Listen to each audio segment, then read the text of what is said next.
Hi. Hello, I'm Wanda Wilson, and I'm a history teacher. I taught at Anderson High School. I've taught all the history and social studies, but I do have experience in teaching world history and APUS history, and I'd like to share with you today my ideas on that. And also, I want to talk to you about what you can expect from the ACES tutoring that we're going to be offering. Now, I have put together both of the history lessons, and I think that you'll see the logic of that, of us all meeting together, because the main thing that we are going to be practicing is our historical thinking skills. And what we'll see is that those historical thinking skills are the same for world history modern and for US history. And so if you can wrap your head around these historical thinking skills, then you will get the skills that you need to do well on the AP exam. Okay, so here's my agenda for what I want to talk about today. I have quite a few slides to show you. So I've divided them into three parts. One is just to talk about me, just what I'm doing here, just to say hi to you all. As you can see, I do have a resume that I posted partial on there. And but I want to talk about the AP exam. Yes, ma'am. Excuse me, Mr. Wilson. Yes. We are only able to see your blank document, Word document. I just want to make sure, is that what you're sharing? It seems like you have agenda. Okay.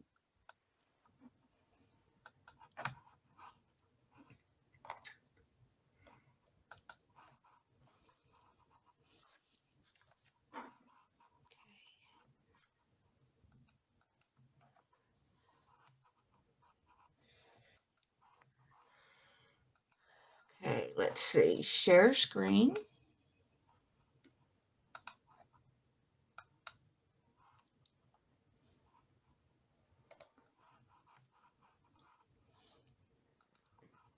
Hi, thanks for,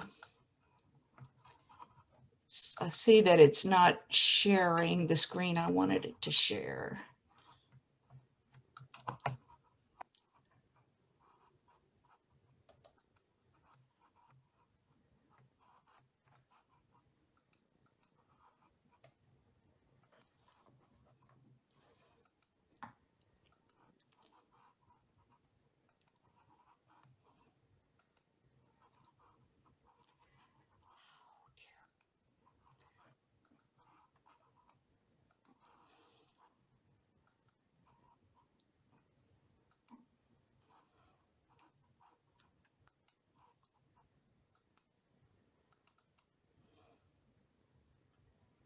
Yes, I can see your slides. Thank you. Thank you. I'm a little rusty on this, but okay. Now you can see me? Yes, I think. Thank you. Yes, thank you. Okay. So, all right, here I am. Got that? You see me? Yes. And this is my agenda. Do you see the Meet Mrs. Wilson agenda? Yes. Yes. Okay, good. All right, sorry about that. All right, so what I'm just going to tell you is that I want to talk about how to earn a 5 and why and how. And the reason I even picked why and how are those are the two questions that we need to know when we are looking at historical thinking, the why and the how. And we're going to look at the why and the how on why we want a 5, how to get a 5, how to get a 5 with the tutoring sessions, what is going to be expected out of our student in the ACES tutoring section, what they can expect. And I'll again talk about historical thinking skills. In my show here, I have divided questions that are US history in blue and world history in green. And that is just a way to organize to make sure that we're in the right place. And I also can talk about some sources. I do have specific exam date information, exam formats, time periods, and course themes.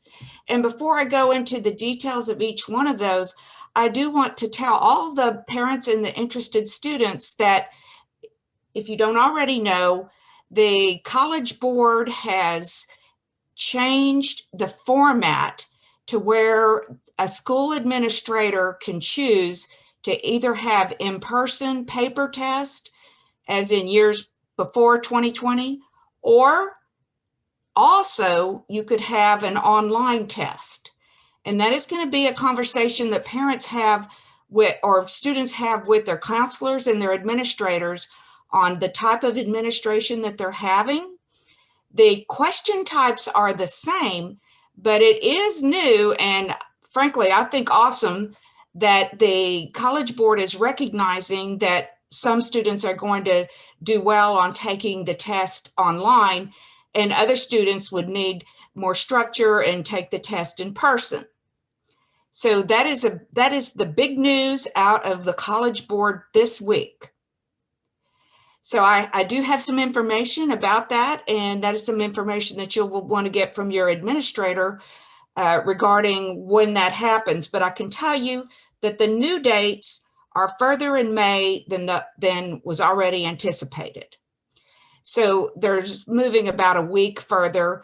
And in fact, for US history, there are 3 options. But as I said, it's still the administrator who chooses because they're the ones administering the test. They have a lot of rules because to make it to where the AP exam is something that colleges want to accept for credit, they really have to take care in maintaining the integrity of the exam. So, and I'll talk about that. So why do we want a 5? Well, you want to demonstrate mastery. You want to show that you can take a rigorous college level course. Yes, as Mr. Kwan said, you do want to have a better looking college application by having that significance of the 5 on an AP exam. A 5 on the AP exam is showing more accomplishment than an A on a high AP high school course. And I'll show you why on that. And also save time and money by earning college credit. As it stands, in Texas, all schools require AP US history as part of the college degree. It can be done and you can earn high school credit and then college credit, or if you earn credit in AP, then you can earn college credit for the AP exam. Now, not every school takes the so-called passing score of 3. Many schools, the most prestigious schools or competitive schools, do not have a policy of giving college credit for a 3. Instead, they give college credit the most, if you get a 5 on the AP exam, almost every college will give it to you.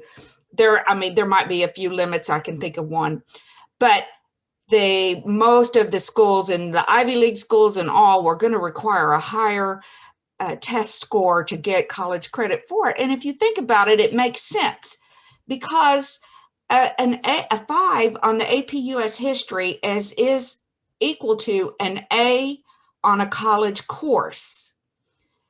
And a 4 is equal to a B and a 3 is equal to a C. So a C is passing.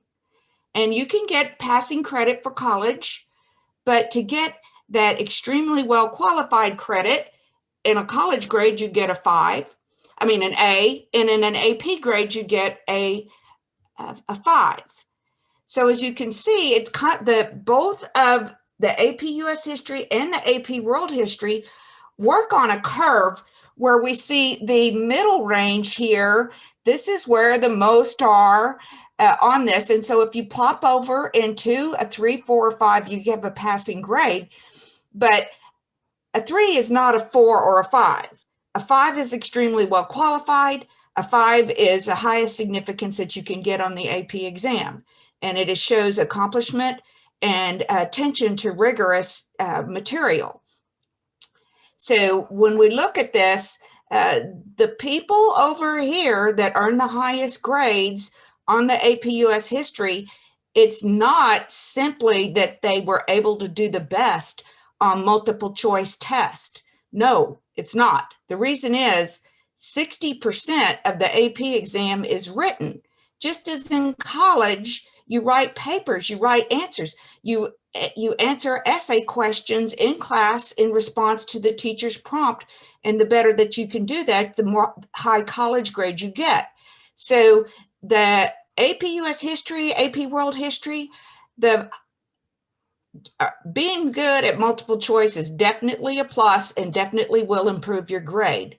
But the main thing that you need to do is make sure that you have the capability of writing a response using your historical thinking skills.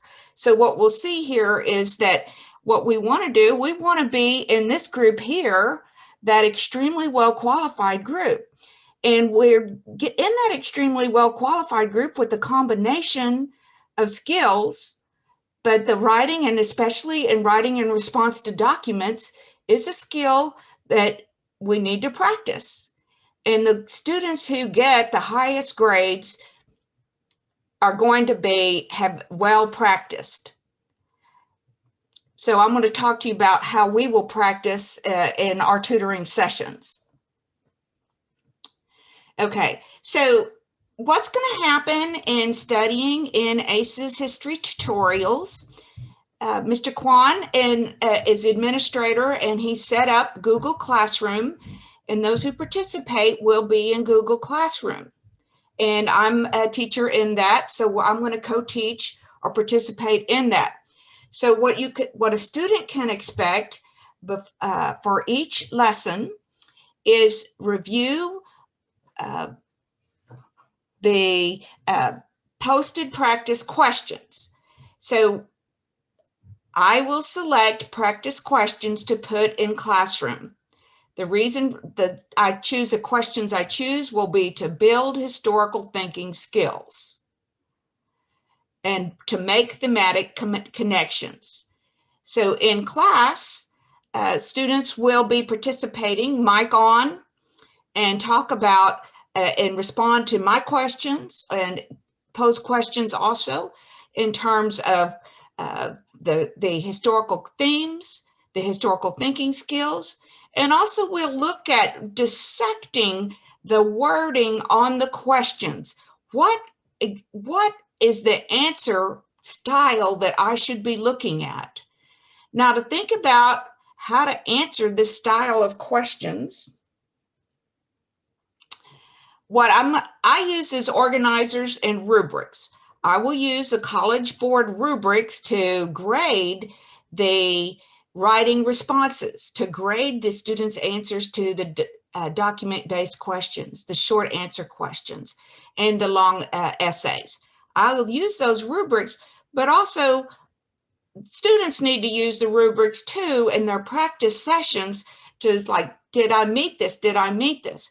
So nobody is expecting somebody that is practicing to be suddenly good at writing the response to a DBQ. And you can't expect to be suddenly good at a DBQ on the day of the test. The way that we practice that is practice using the rubrics, practice using the organizers, know what's expected and how to get the most points on that.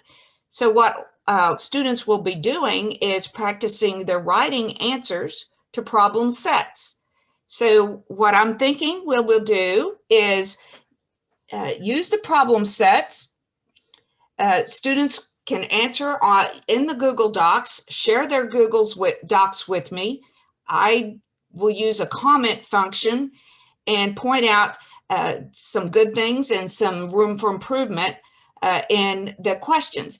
That way, I'd like it to be, it's not going to be like immediate in that as soon as they turn it in minutes later, I can turn it back.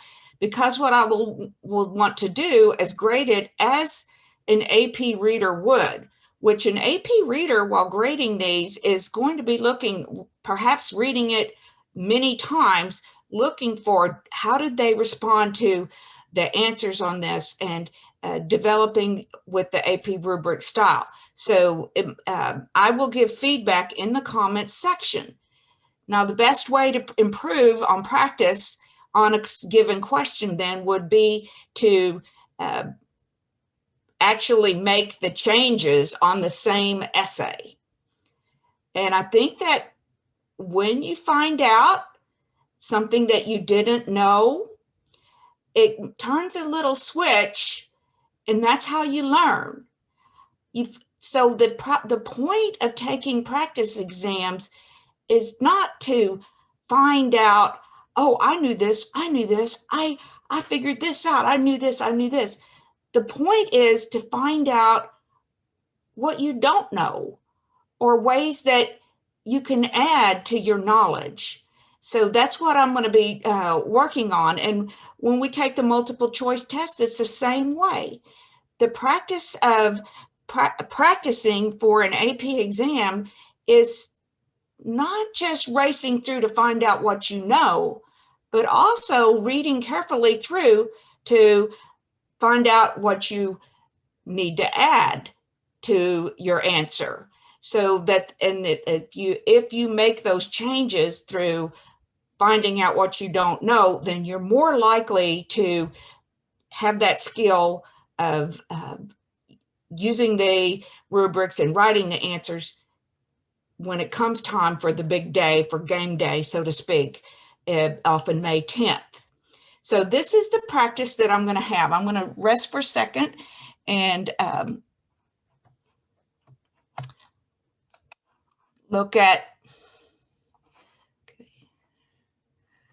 okay.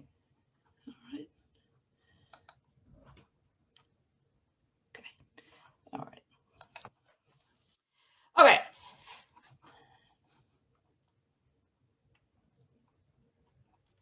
So I'm going to review this. So I talked about why. It is the rigorous learning. It is the accomplishment. It is the college credit. It saves money. There's all kinds of reasons why we want to earn a 5 on the AP exam. And the how we're going to talk about is the practice. Talked about the tutoring sessions, and then I'm going to briefly explain to you the historical thinking skills. So these historical thinking skills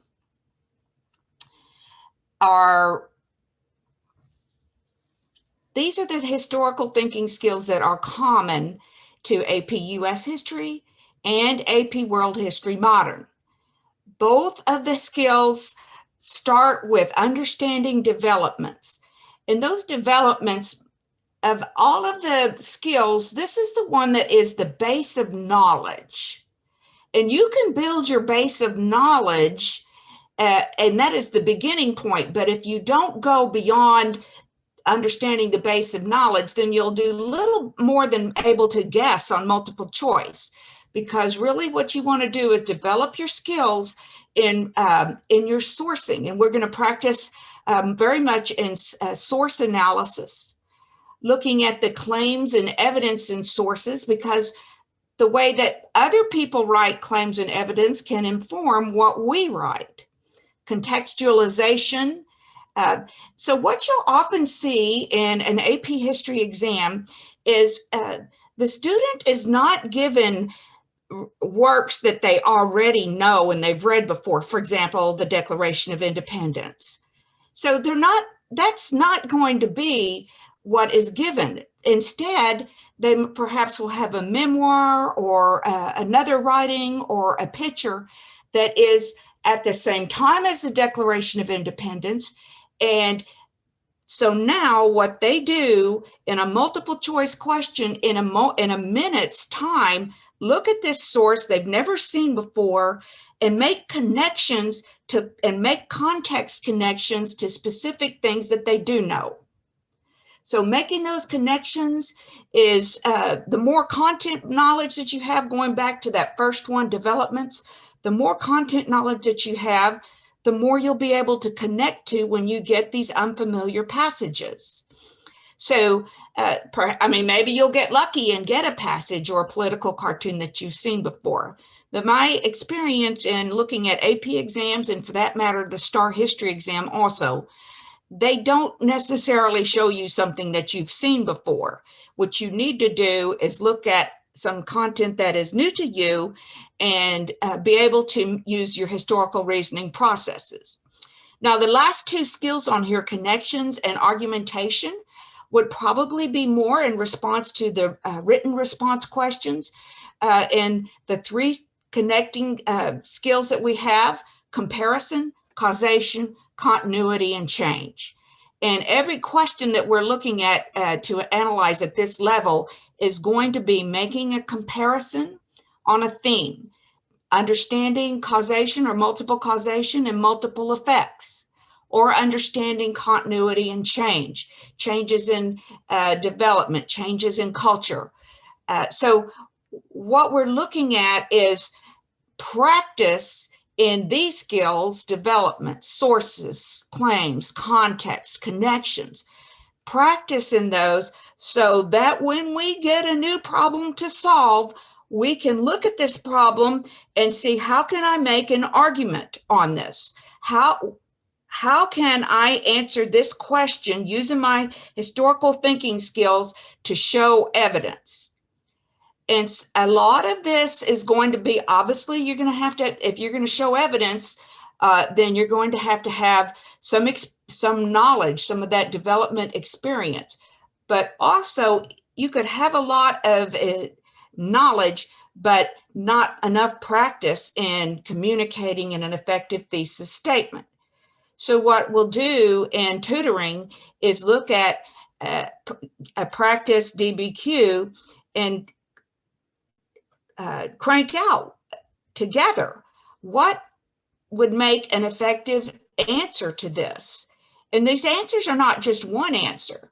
So it could be an effective thesis statement where you fall on one side or the other, but you use evidence to support.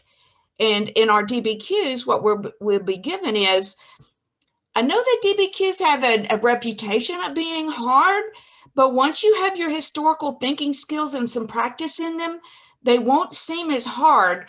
In fact, they'll seem like, well, I've heard some say that it's kind of good because you don't have to think of it right off of the top of your head.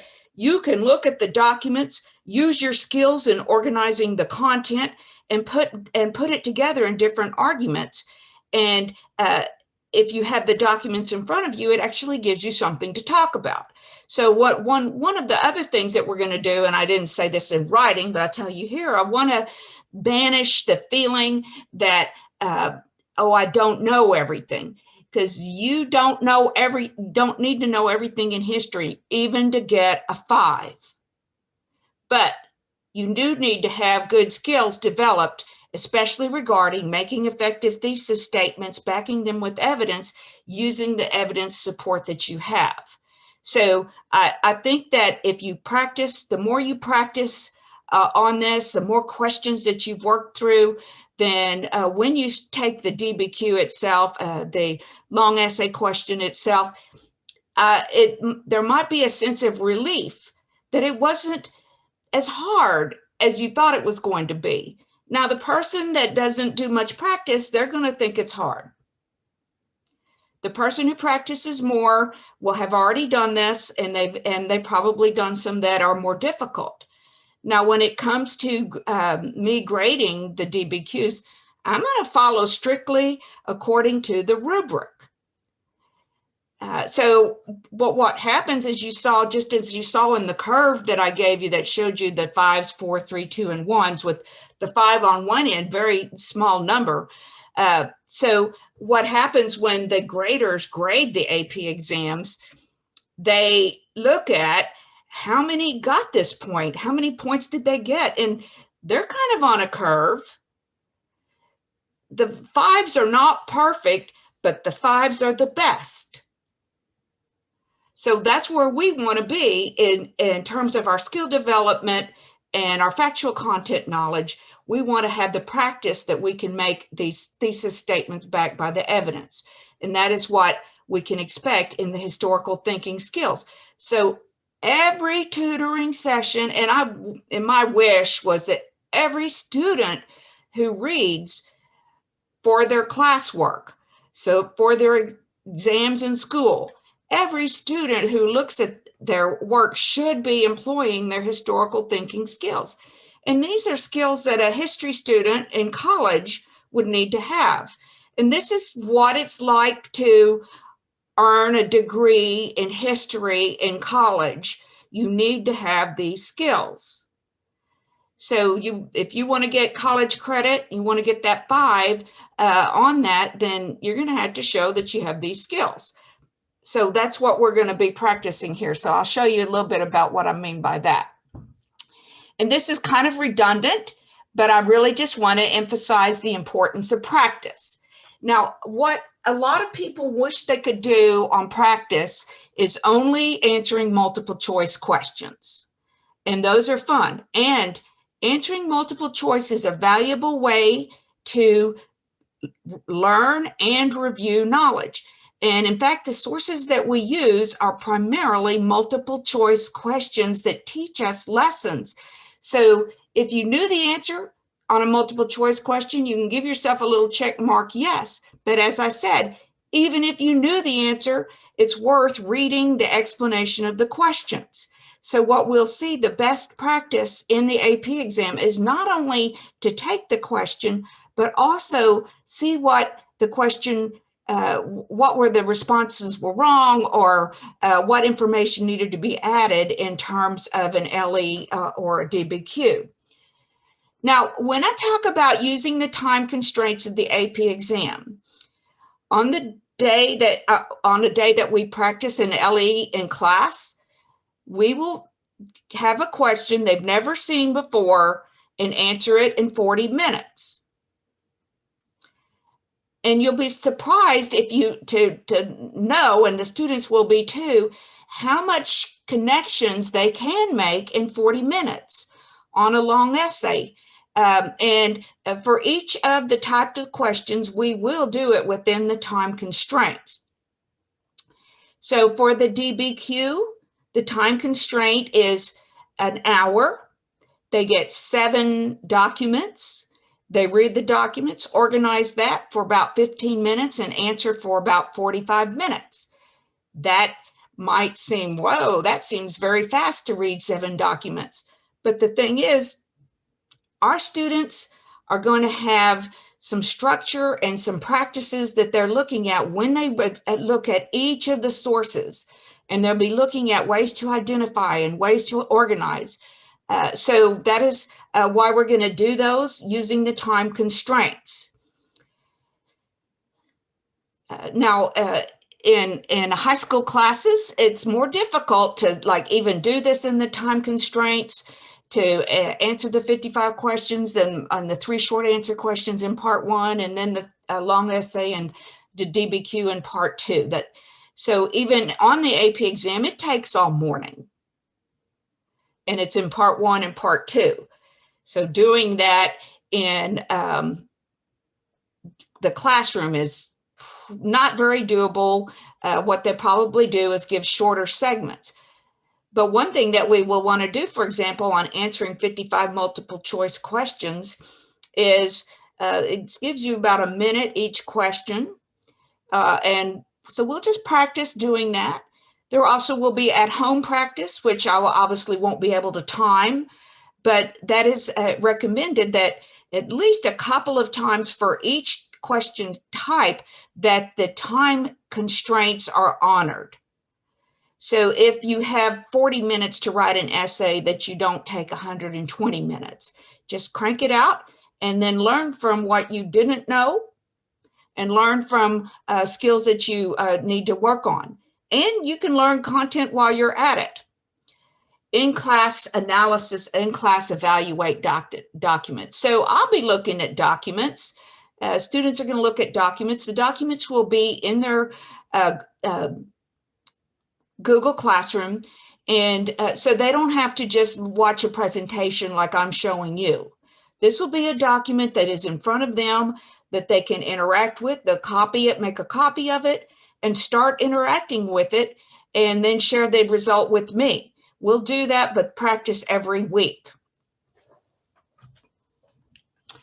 So a strong proponent of practicing every week. Now, your history teachers, the ones I know of and in my own practice, everyone wants to practice every week. But the reality is, both due to the class size and the students' abilities and such, practicing a lot of writing in class and getting teacher feedback every week is it's a goal, but it might not be met every week for a lot of reasons. But what we'll be able to do is every week, students practice, teachers feedback, and there will be documents in classroom. It'll be information that is available to all of us, and students can also share that what they're working on with their parents. So what my idea on this is that not every practice session is going to be writing a full response. Some of the practice sessions will be writing outlines and practice quickly writing an outline, say in 15 minutes, as it says in the DBQ, 15 minutes organization time. So I do think that when you take the DBQ, you do need to have an outline and jot it down before you start writing using your 45 minutes. And so what we're going to be working on is that. Now, I want to emphasize again, I'm practicing on a historical thinking skills. That's our practice. I'm not going to be able to practice every single factor, event, or person or anything either in world history or AP US history. They're not all going to come into play. Instead, what you want to practice is looking at things that perhaps you've never seen before and put it in, and the answers to the questions are not solely in the source that you're looking at. So you need to use your prior knowledge and understanding. That's what you've been doing in school, what you're doing your reading for. You need to use your reading, you need to use that and develop your skills.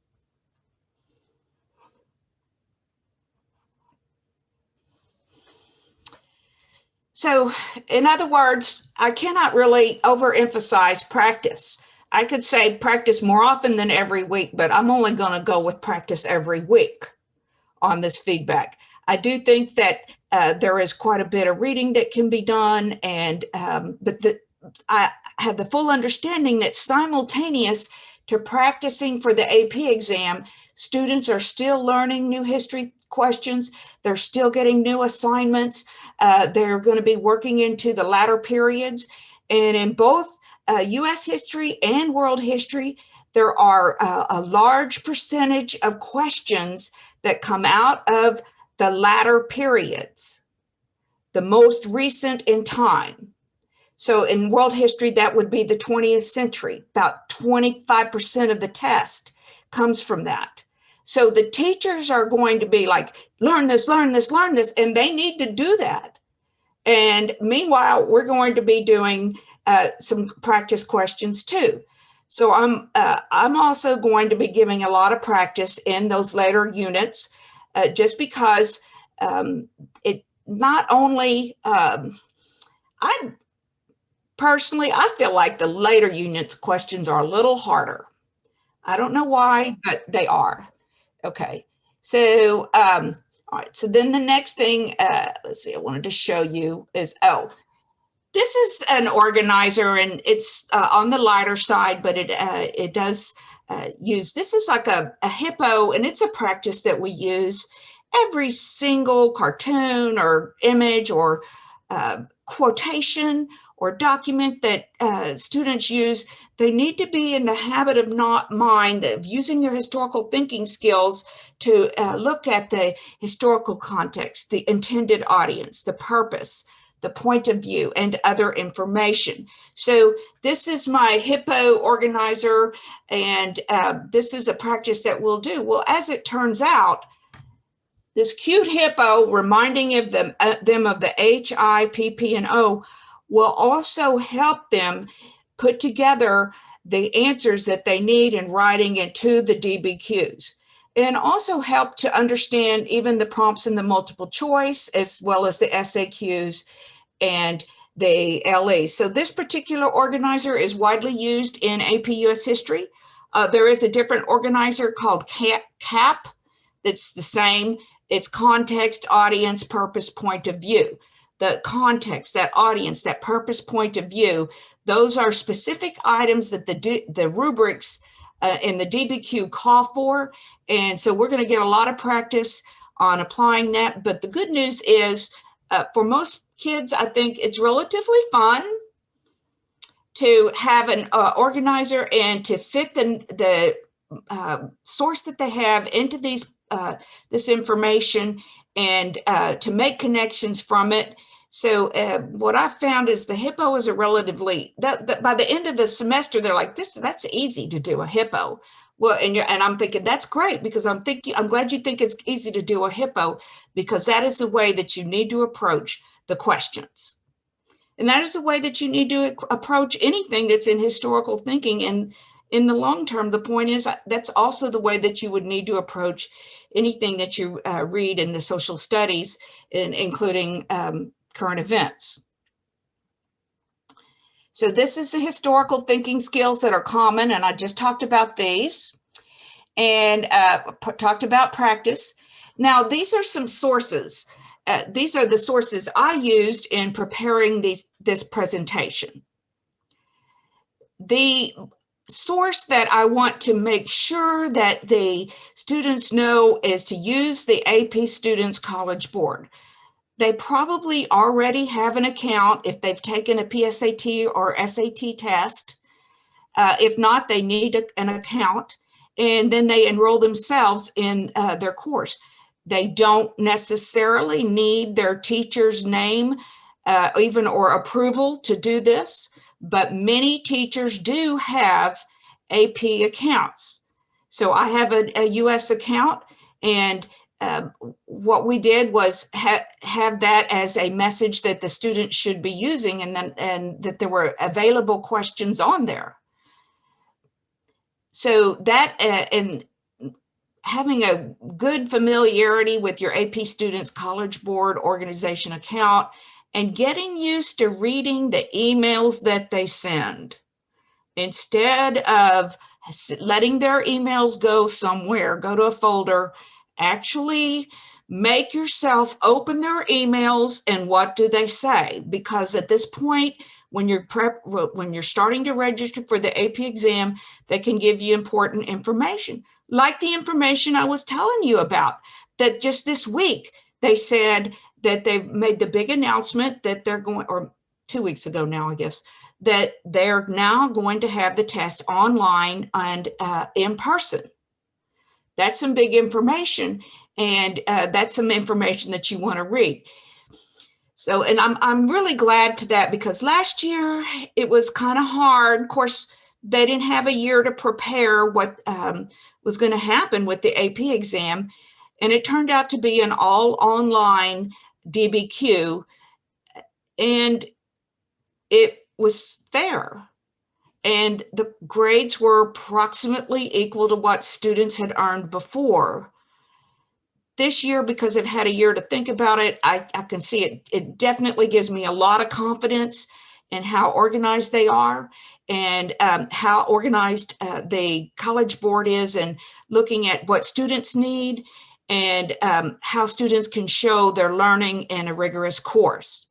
This other link I had on here, and if you want to go to the collegeboard.org fount, just click in help, and this is where you would find this FAQ help. And if you click that, or if you go there, I'm not going to lie, the College Board website is very content intense. But if you want to know from the standpoint of a parent, what I did just out of curiosity was, what's it like? If I go to College Board and look for help, there are specific couple of questions that answer questions that parents might have in regard to that. But one thing that you'll see that College Board is going to really promote is this College Board is a student account, and it is the student who is registering for AP exams, and it is the student who is accessing information. So there, I mean, just as it would be in college, the parent doesn't do very much in regard to the content or the accounts in college, and then we just want to work into this is a student responsibility, but it is information that is available, and the public can look at the AP College Board, either World History or US History. You can look at a review site. What is the test like? What is the test review? And so that is information that is available to you through a College Board review.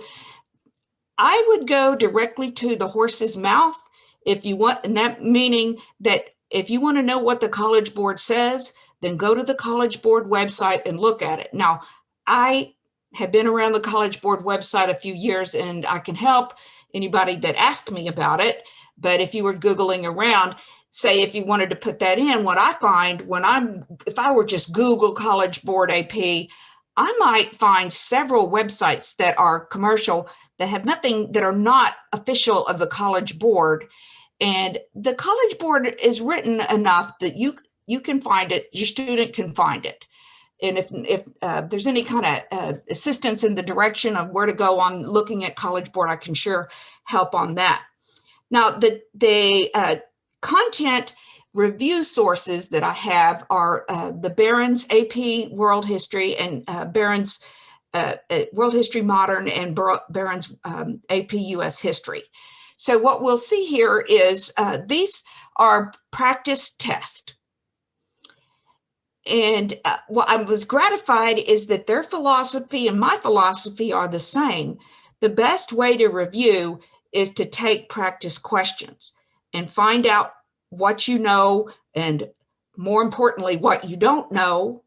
And now you know, as Trevor Noah says. So if you look at these books, will help you. Now, I have Kindle versions of them, and I'm being old-fashioned. I also got hard copy so I can look at. So I have hard copy versions and Kindle versions. I think that for students who are familiar with reading online text, as our students are, that the ones that are available on Kindle are good. I've already read them. And also, I don't think you absolutely need to use Barron's as your study guide. There are other like Princeton and Strive 4.5.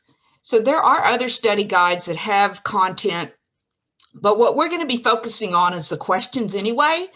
So I'm going to be presenting the questions on Google Classroom. So it's not something that you would I don't want to have to be like, oh, go to page 324 and look at this question and see what question I'm talking about. I'm going to put the question on Google Classroom. So whichever source that you're using for review, you can use that source and still stay with me in terms of the questions. So I'm not requiring this. I do think it's probably a good idea. And these are the ones that I'm going to be the most versed with. But what I know at different schools use different books.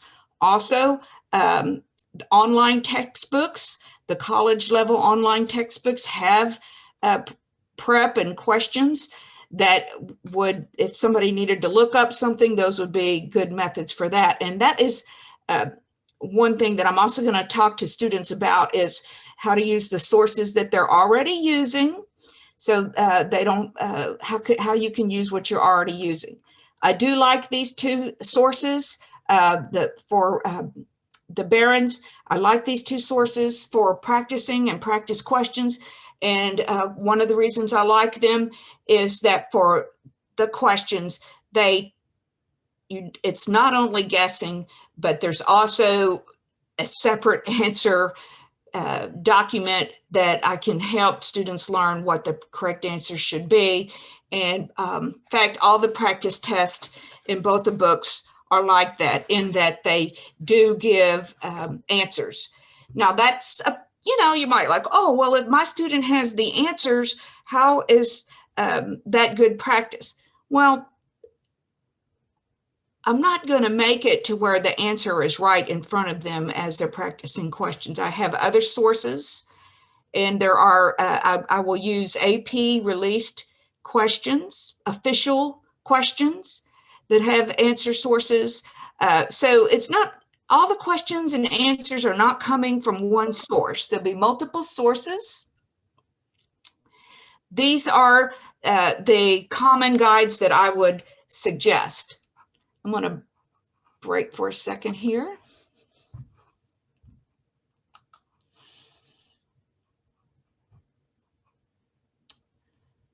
Okay.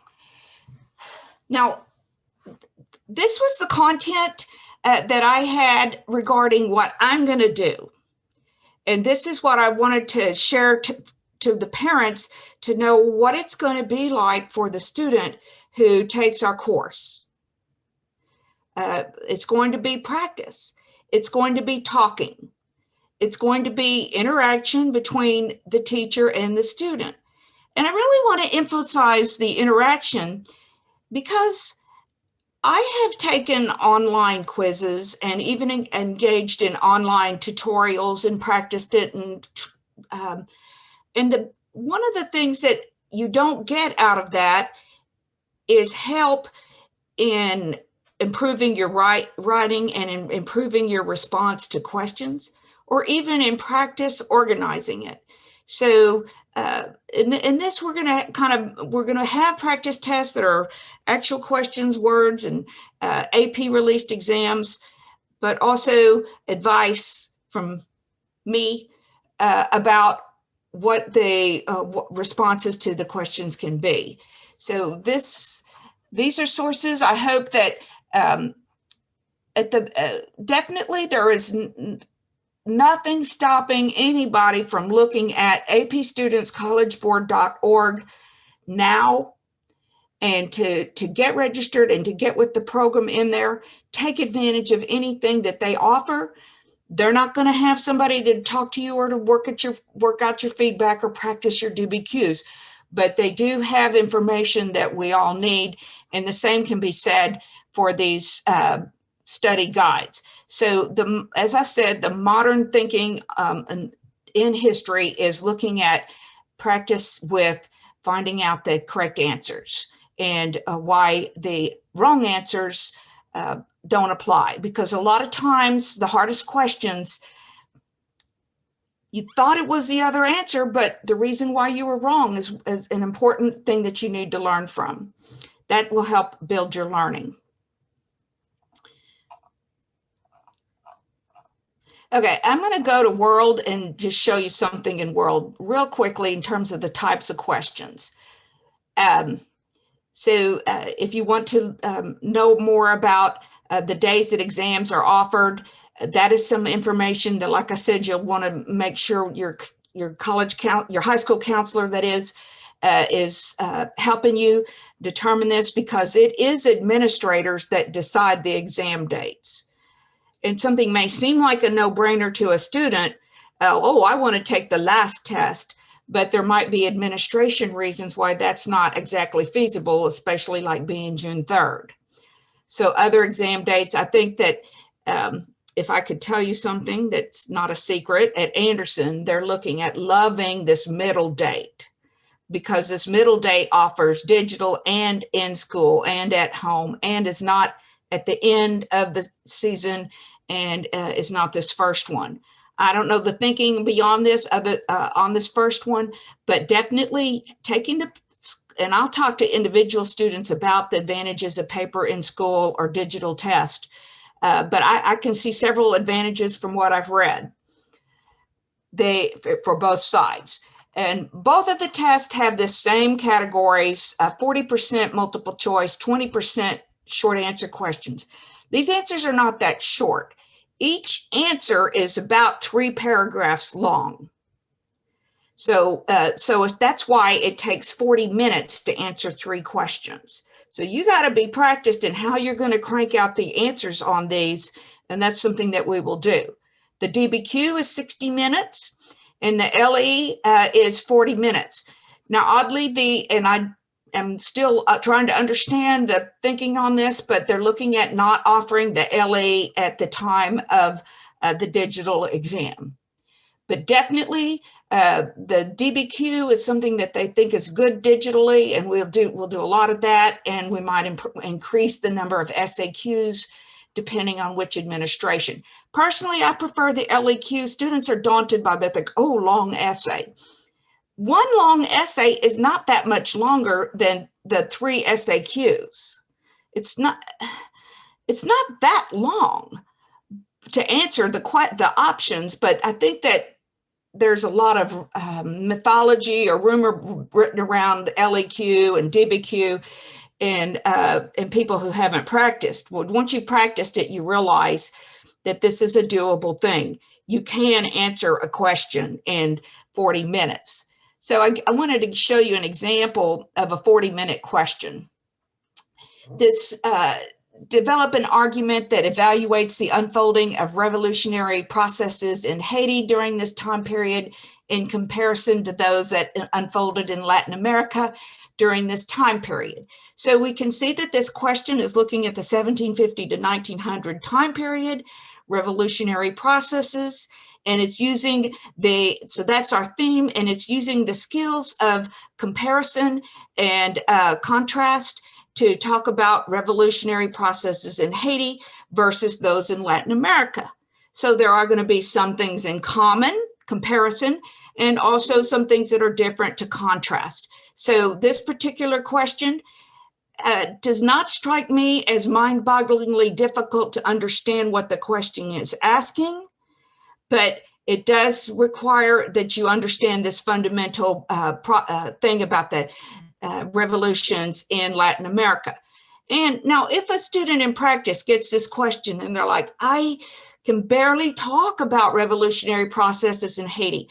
I can barely talk about revolutionary processes in Latin America. When I start writing this in practice, I don't even know what to say. Well, what does that tell you? You need to learn more about the Haitian Revolution, about the Latin American Revolution, Simón Bolivar, the influences on both, and look at that age of revolution again. If you look at this question in practice and you think you can't answer it, then that tells you an area that you need to study. Now, so I'm looking at that. Now, another question, and this is also one that was in the exam book that we looked at regarding a DBQ. And I did not give you copies of the documents, but what we have here was a practice that included looking at something from Pravda. Obviously, it's in English, not Russian. You look at a poster, you look at a photograph, you look at a letter. So a primary source like that, look at a memoir, look at a secret police order, and then a International Communist Women's Day. So what you would do when you look at these 7 different documents 1 to 7 on your DBQ, you're doing an internal hippo of them. You're thinking about how you can organize these 7 documents to make your point, to use your knowledge to show continuities and changes from the Russian Revolution of 1917 to the death of Joseph Stalin. So yes, you need background knowledge about the revolution of 1917 and about communist Soviet Union, but you will be getting some help here in terms of the documents and the pictures and making some connections across themes. So this is an example of what a question looks like on a DBQ.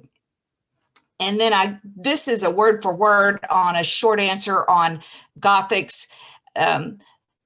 The SAQs are popular with students. And I know that my students would say, like, can we do SAQ instead of DBQ? Well, we'll do both. But they kind of like it because it doesn't require a thesis statement as much, but the SAQ has a certain way to answer every single element of it, and it only has 3 points on it. If you don't answer one A or B or C, then you lose a point. and 2 out of 3 is 67%. And so we want to get to where we can answer all 3 of the questions and try and describe what they're talking about here. So that's an SAQ. We have that in US history too. As I said, the style of the question, the percentage of the question, the historical thinking skills are the same in AP World History Modern and AP US History. One other thing I want to mention about AP World History Modern, when you're looking at your guidebooks and when you're looking at your study books, in the year 2019 to 2020, there was a change in the content covered. The content on the AP World History is now called the Modern, and it goes from 1200 to the present day. Now, the other ones went from 6000 BCE to the present day. So now we only go from 1200 to the present. What if you have a guidebook like the one on Amazon that has content from before 1200? It's still good. You can still use that. It's not going to hurt you to have extra years in your guidebook. The ones that we're going to look at, the only years we're going to look at are these, from 1200 to present. This is what is in modern world history. This is what they've been practicing. So that's what we would look at in modern world history. And I'm going to go backwards in my presentation. Nope, not that. Looking at a multiple choice. There is no multiple choice question where the answer is going to be derived solely by knowing a date or a person. It's always going to be a how and a why. And it's going to be very common for either US history or modern world history to have not only a primary source, original document like the Declaration of Independence, but also looking at a historian like Dr. Brinkley. And what does Brinkley say in this? He has his interpretation of the cotton gin era in US history. And then there are questions that could be answered on that. So we're going to definitely practice looking at what historians say. It's not just what primary sources say, but we're looking at historians. That's how historians do it. Actually, historians also like to find fault with others and or say what if, or what they're extra. There's more content that you didn't include. This is an example of the themes. What I want to mention here with the themes. The themes, both world history and US history have themes. They are similar, but they're different. And I think that world history has 6 and US has 8. But for example, geography and the environment. And students in world history will have humans in the environment.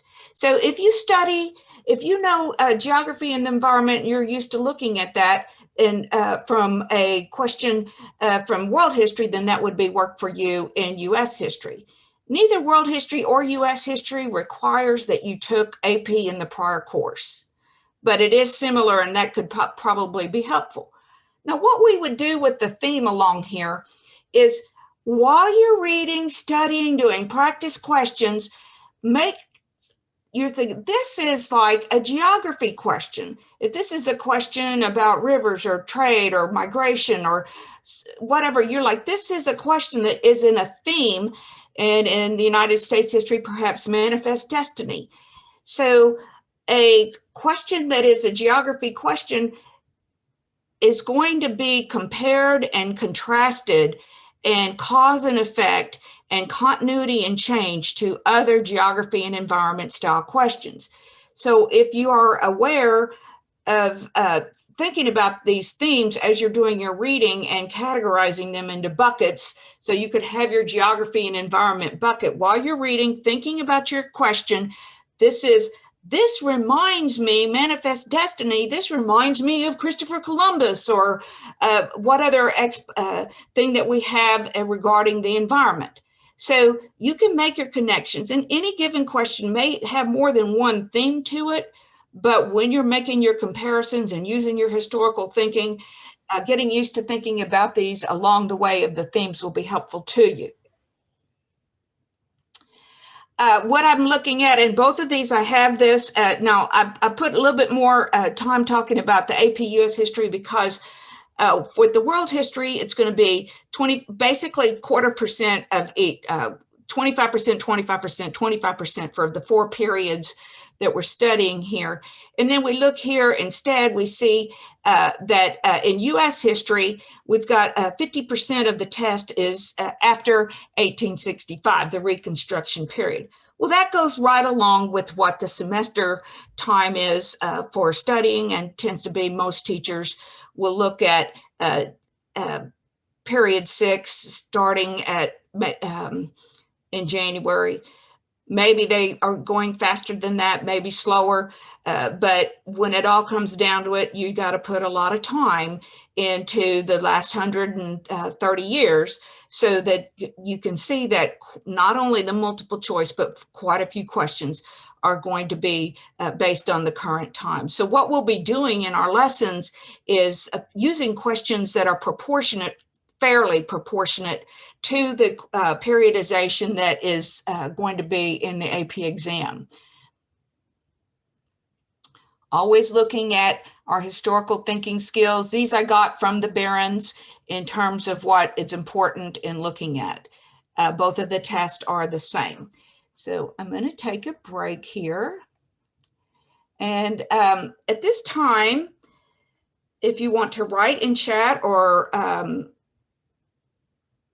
if you let me know if you have any questions that I can address regarding the AP exams.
Okay, I don't have questions on my board.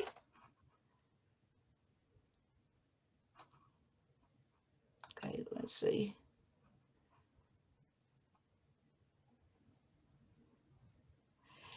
Okay, I do have a question regarding the schedule. And the schedule of the class is, can we just join world history? Yes, definitely. This webinar, had a world history and US history separate, but what we're going to be doing, no, that would be too long to try to learn US and world at once. So what we're going to meet is world history, modern, will meet from 1:30 to 3 on Sundays, and US history will meet from 3 to 4:30. So they really will not overlap. And anybody that has, basically I will be concentrating on world history during the world history lesson. And I mean, I will have this available because some people, I think especially in US, you would want to compare, what was it like in world, and what did we learn? How does that compare to this?